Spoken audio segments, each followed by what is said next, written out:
Welcome back to the channel. दोस्तों, ITR filing का time बहुत ही नज़दीक है और जून में क्या होगा, आईटीआर फाइलिंग स्टार्ट हो जाएंगे। आई एम श्योर आपने अपने सारे के सारे डॉक्यूमेंट्स को रेडी करके रखा होगा और आईटीआर फाइलिंग के लिए तैयार हो गए होंगे।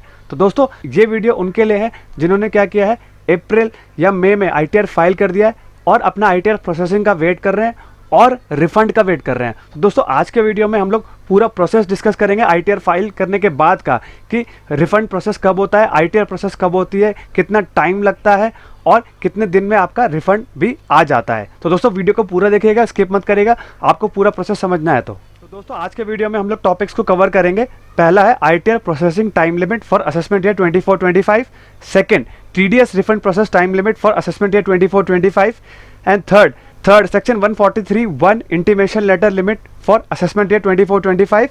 एंड चौथा हम लोग बात करेंगे IT stats about ITR processing and ITR file. तो ये चारों के चारों हम लोग पूरा डेप्थ में पढ़ेंगे और देखेंगे कि आईटीआर प्रोसेसिंग का टाइम कितना लगता है और आपका रिफंड कितने दिन में आता है। अब दोस्तों, पहला और दूसरे पॉइंट को हम लोग एक ही पॉइंट में कवर कर लेते हैं, ITR processing and TDS refund time limit for assessment year 24 and 25। अब दोस्तों, ऐसा कोई लिमिट नहीं है कि आपका आईटीआर कितने दिन में प्रोसेस होगा और आपका रिफंड कितने दिन में आएगा। वो डिपेंड करेगा आपका कि आपने कौन सा आईटीआर फॉर्म फाइल किया है। वैसे बहुत सारे तरीके के आईटीआर फॉर्म होते हैं, वो डिपेंड करेगा कौन सा आईटीआर का फॉर्म आपने फाइल किया, उस पर डिपेंड करेगा। अब सेकंड आपका आता है आईटीआर 1 एंड आईटीआर 4, जो उसका प्रोसेसिंग टाइम लिमिट है अप्रोक्स आपका 25 से 45 दिन रहेगा। और उसमें एक कंडीशन है कि अगर आपकी कोई डिमांड नहीं होगी और रिफंड नहीं होगा तो आपका इतने दिन में प्रोसेस हो जाएगा, और अगर कोई डिमांड होगी या कोई रिफंड होगा तो थोड़ा बहुत इसके 10-15 दिन और लग सकते हैं रिफंड आने में, और डिमांड को उनको बता देंगे और आपको वो पे करना पड़ेगा। अब दोस्तों, आपका थर्ड पॉइंट जो रहेगा आईटीआर 2 एंड आईटीआर 3 का जो प्रोसेसिंग टाइम रहेगा अप्रॉक्स 40 डेज से लेकर 65 डेज तक रहेगा। इसमें और भी टाइम आगे लग सकता है, क्योंकि इसमें क्या होता है, आईटीआर 3 में तो टैक्स ऑडिट का डाटा जाता है और कौन सा डाटा जाता है, लोग जो balance sheet and profit and loss बनाते हैं वो डाटा भी जाता है। आईटीआर 2 में क्या होता है, बहुत सारी डिटेल्स जाती हैं, शेयर मार्केट की डिटेल जाती है, क्रिप्टो करेंसीज की डिटेल जाती है, और आपका विनिंग फ्रॉम ऑनलाइन गेम्स होता है उससे रिलेटेड डिटेल्स भी जाती है, आईटीआर 3 में भी जाती है। तो ये क्या है, आईटीआर 1 और 4 जो आपका रहेगा 25 से 45 दिन के अंदर रहेगा जब आपका कोई रिफंड ना हो, और आईटीआर 2 और आईटीआर 3 आपका जो रहेगा वो रहेगा 40 से 65 दिन जब आपका कोई रिफंड हो, कोई डिमांड ना हो। और रिफंड के केस में क्या रहेगा, आपका टाइम 10-15 दिन और बढ़ा दीजिए, 20 दिन भी बढ़ा दीजिए, उससे आगे नहीं जाता है।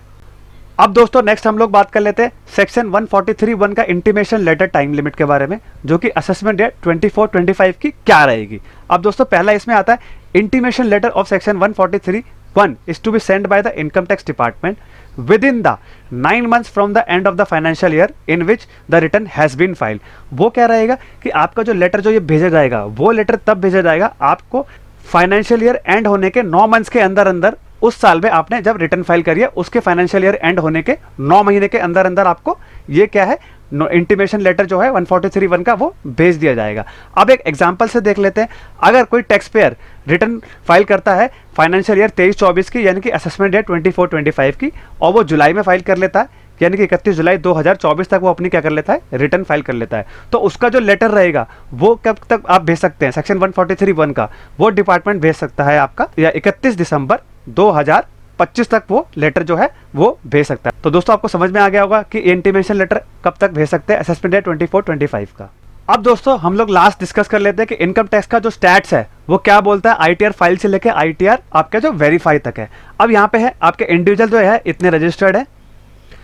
अब नंबर ऑफ जो रिटर्न फाइल हुई है वो आपकी हुई है 17,71,936 आपकी जो है वो आपकी है रिटर्न, वो वेरीफाई हो चुकी है, रिटर्न वेरीफाइड।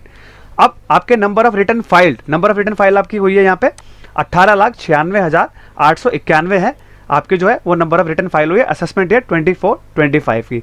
अब जो आपकी आईटीआर सबसे इंपॉर्टेंट जो है वो वेरीफाई कितनी हुई है, यहाँ पे हुई है आपकी 11,05,060, यानी कि 18 लाख में से आपकी 11,05,060 ही आपकी जो है वो आईटीआर आपकी प्रोसेस हुई है।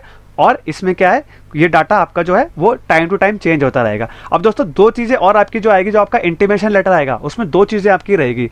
एक तो दोस्तों आपके पास जो इस बार इंटीमेशन आएगा सेक्शन 143(1) का, उसमें क्या होगा, आपको दो तरीके के कॉलम दिए जाएंगे। एक तो आपने जो डाटा डाला इनकम टैक्स में, और जो है राइट हैंड साइड में जो है वो जो इनकम टैक्स पोर्टल कैलकुलेट करेगा। तो अगर दोनों में मिसमैच आएगा तो क्या होगा, आपको डिमांड नोटिस या आपको क्या डिफेक्टिव रिटर्न का नोटिस भेज दिया जाएगा, उसके रिगार्डिंग में आपको रिप्लाई करना पड़ेगा।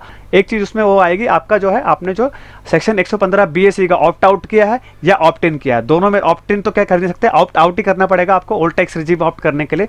ये दो चीज़ें आपकी जो रहेंगी वो नहीं आएंगी आपके सेक्शन 143(1) के इंटीमेशन लेटर में। तो दोस्तों अगर ये वीडियो इन्फॉर्मेटिव लगा हो तो चैनल को लाइक, सब्सक्राइब और शेयर करिए, और बेल आइकन भी प्रेस कर दीजिए, जिससे कि मैं आपके लिए ऐसे ही मोस्ट इंपॉर्टेंट वीडियोस और आपके न्यू वीडियोस लेके आता रहूं, जिससे कि आप कुछ सीख पाएं। Thank you very much and have a nice day.